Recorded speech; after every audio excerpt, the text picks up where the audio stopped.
이번 영상은 자동차 보험사 담당자의 못된 수법 두 번째 이야기예요.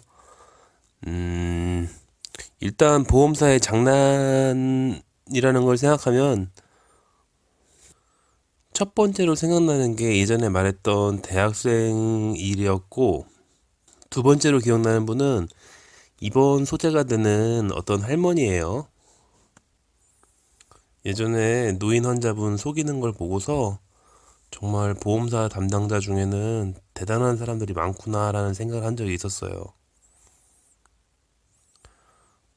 일단 노인 환자분들의 특징은 대부분은 정신이 맑지 못한 경우가 있긴 한데, 라는 노인 환자분이라는 거는 60대 이상 이런 게 아니라 80대 정도 되는 정말로 나이 많이 드신 분들 얘기하는 거예요. 정신이 맑지 못한 분도 많지만 정신이 맑은 분들도 있어요. 아주 명료하게. 그렇게 정신이 맑은 분들은 자녀들한테 기대지 않아요. 자신의 합의나 이런 것들을 직접 하시는 편이에요. 정신이 맑고 맑지 않고를 떠나서 일단 노인 환자분들의 공통된 특징은 신체의 회복 능력이 아주 낮다는 거죠. 그래서 치료가 자주 필요하고 많이 필요할 수밖에 없어요. 노인 인구층이 많은 시골에 가보면 알 수 있어요. 노인분들이 근처 한의원이나 의원이나 이런 곳을 매일 번갈아서 가세요. 증상이 좋아지는데도 한참 걸리고, 증상이 좋아져도 또 재발되고, 치료가 길어지는 건 당연해요. 그러니까 보험사는 굉장히 싫은 거지. 이게 치료가 언제 끝날지 모르는 이런 노인분들을 자신들의 고객인 가해자가 치워버렸거든. 이런 분들은 접촉사고만 나도 1년 넘기는 게 우스워요. 젊은 사람들은 12등급 상해에서 12등급 상해는 좀 어려운 말이니까 그냥 목이 아프다 이런 정도로 생각하고 넘어가고요. 그러니까 젊은 사람들은 12등급 상해일 때 평균 2, 3개월 정도면 합의를 해요. 근데 노인분들은 적어도 6개월이에요. 이게 6개월쯤 치료를 받게 되면은 합의를 할 때 합의금에 교통비만 적어도 50만 원 정도는 기본적으로 책정하고 시작해야 돼요. 만약에 입원이라도 하면은 입원은 일을 하지 않는 노인분들처럼 실제 수익이 전혀 없더라도 휴업 손실비도 줘야 돼요. 그러니까 합의금은 합의금대로 계속 나가고 치료비는 계속 누적되고, 거기에다가 아주 형편이 어려운 분이 아니면은 노인분들은 돈 얘기를 어떻게 꼬시기가 힘들어요. 당장 본인 몸 아픈 거 치료하는 게 중요하지 특별한 욕심도 없고, 노후 생활이 아주 힘든 분이 아니면은 합의금 조금 더 받는 것보다는 아픈 게 더 중요한 거예요. 이런 분들이니까 보험사 입장에서는 낮은 금액으로 협상하는 걸 거의 포기하게 돼요. 그런데 그 할머니는 정말 유능한 직원이 맡았더라고요. 이게 보니까 정신이 맑은 할머니더라 이거지. 치매기가 있고 이런 분들이 아니라 정신이 맑아서 대화를 할 수 있는 분. 보호자가 끼면은 조금 힘들 텐데 할머니는 잘하면 속여 넘길 수 있겠다 싶은 그런 상황인 거죠. 그래서 할머니한테 직접 연락을 해서 어디 찻집에 만나서 잠깐 대화 좀 하자고 그렇게 약속을 잡고, 할머니가 오시니까 이제 심각한 표정으로 말을 꺼내는 거지. 되게 자동차 보험 담당자를 만나면은 하는 얘기들이 되게 뻔해요. 요즘은 어떠시냐, 치료 잘 받고 계시냐, 아이고 빨리 나으셔야 될 텐데 합의를 좀 생각하는 게 어떠냐, 이런 얘기를 한단 말이죠 보통은. 그런데 그렇게 얘기를 꺼내는 게 아니라 연로하시니까 치료를 받았어도 아직 아프시죠. 치료는 계속 받으셔야죠. 이런 얘기를 꺼내면서 정말 아무도 예상치도 못하는 말을 하는 거예요.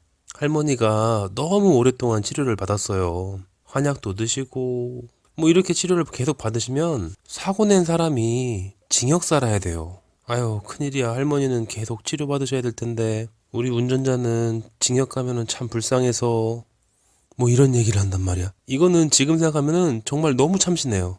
할머니가 구속이라는 단어를 어려워하시니까 할머니들한테 익숙한 단어로 징역을 산다 이런 식의 표현을 했나 봐요.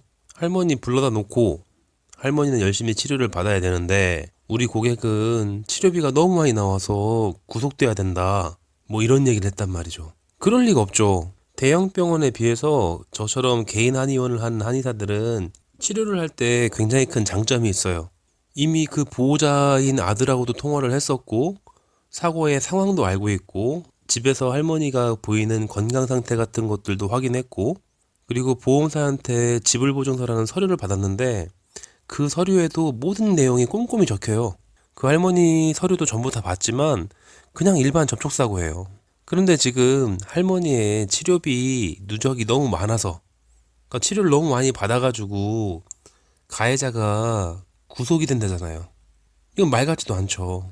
그런데 할머니들 반응은 젊은 사람들이 생각하는 거하고 완전히 달랐어요. 본인의 아들이라든지 아니면은 계속해서 치료를 받으러 왔던 한의원 원장인 저한테라든지 문의하고 뭐고 이런 거 생각도 안 나요. 지체 없이 즉시 합의해요. 합의금 얘기도 그냥 주는 대로 받겠다고. 이미 할머니 머리에는 합의금 같은 그런 생각은 아예 있지도 않아요. 나는 살 만큼 살았고 내가 살면 얼마나 더 살겠느냐. 그런데 젊은 청년 앞길을 막을 수는 없다. 돈이고 뭐고 다 필요 없으니까 어디에다가 도장을 찍어야 그 청년이 징역 안 가게 할 수 있냐고. 그거나 빨리 알려달라고. 원래 그분은 합의금을 굉장히 높이 받을 수 있어요. 왜냐면은 치료 기간이 길었었거든. 그런데 그 유능한 직원을 두고 있었기 때문에 그 보험사는 큰 돈을 아낄 수 있었던 거죠. 불과 몇 년 안 된 일이긴 하지만 이렇게까지 유능한 직원이었으면은 지금쯤이면은 아주 높은 직위까지 올라가지 않았을까 싶어요. 이게 또는 회식 자리 같은 데에서 무용담처럼 부하 직원들한테 자랑을 할 수도 있겠지. 그럼 또 어떤 신입 직원 같은 경우에는 그걸 또 기억해두고 있다가 나도 언젠간 써먹어야지 이러고 있을지도 모르겠죠. 이게 젊은 환자들한테 이런 식으로 얘기하면은 아마 젊은 환자들 대부분은 바로 이렇게 완전히 베팅처럼 사기다 싶을 정도의 협상을 하려는 사람이 옛날에 분명히 있었어요. 그래서 이분이 두 번째로 생각나요. 그 이후에 되게 연로한 분이 교통사고가 나면 첫날 치료받으러 오실 때에는 보호자분들이 같이 오거든요, 자식들이. 그때 꼭 하는 말이 있어요. 뭐 어머님이 아니면 아버님이 정신은 명료하시지만 치료는 알아서 받으라고 하시고 보험사하고 연락할 때 합의에 관한 전화는 자녀들하고 하자고. 그러니까 우리 어머니한테 연락하지 말고 저한테 연락 주세요. 이런 식으로 당한 거 하나하나 생각하면은 정말 다양해요. 그래서 교통사고가 나면은 특히 합의할 때쯤이 되면은 이런 사례를 많이 알고 있는 게 도움이 될 거예요. 요즘은 예전보다는 많이 좋아지긴 했는데 그래도 조금 이상한 사람들이 있긴 있어요, 아직도.